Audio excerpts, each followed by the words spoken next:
Hi guys! Welcome back to Simply Basics. Ngayong araw ituturo ko sa inyo kung paano tugtugin yung song na Lover's Moon by Glenn Frey. By the way, sa mga hindi pa po pala nakapag-subscribe sa ating channel, please subscribe po. Thank you. Madali lang guys tugtugin yung song na ito. Pwede siyang pag-aralan ng mga beginners dahil apat lang guys yung chords na ginamit dito. Bale, ito guys yung G, E minor, C, and then D.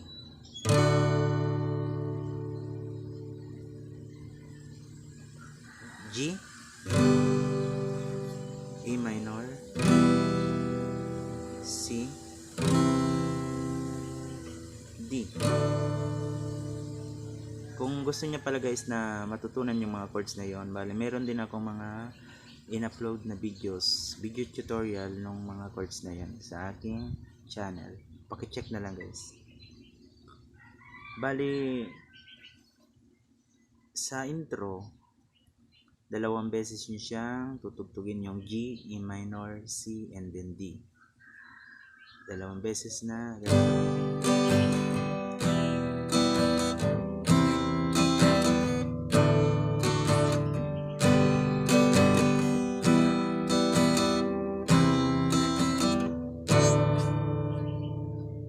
dalawang round, and then papasok na kayo sa verse.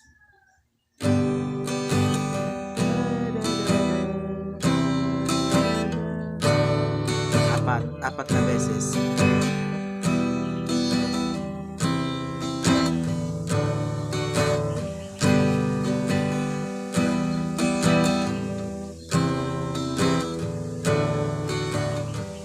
Last one.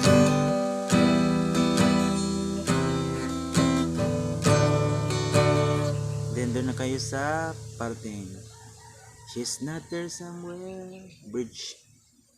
Sa C kayo magsisimula, sa C, D. Instrumental na isang round, G, E minor, C, D.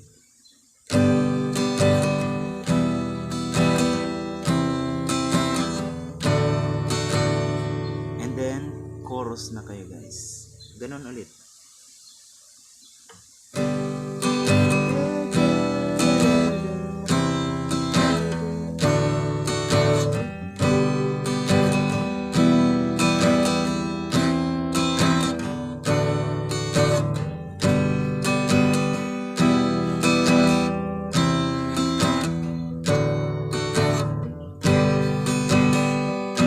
Apat na beses din guys sa chorus.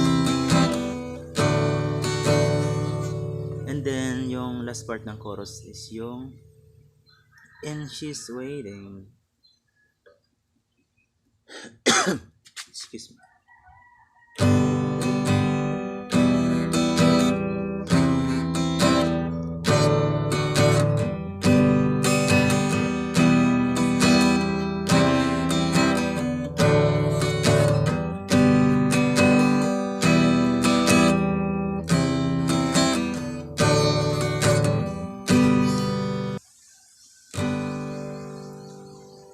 Yun guys. Bali, paulit-ulit lang siya. G, E minor, C, D. Tandaan nyo lang yung apat na chords na yun.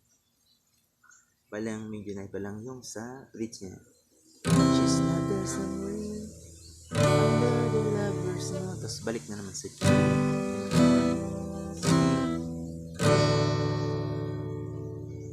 Madali lang diba guys? Sana nakuha nyo. For more videos, please don't forget to subscribe, like, and share our videos. Thank you for watching. Bye.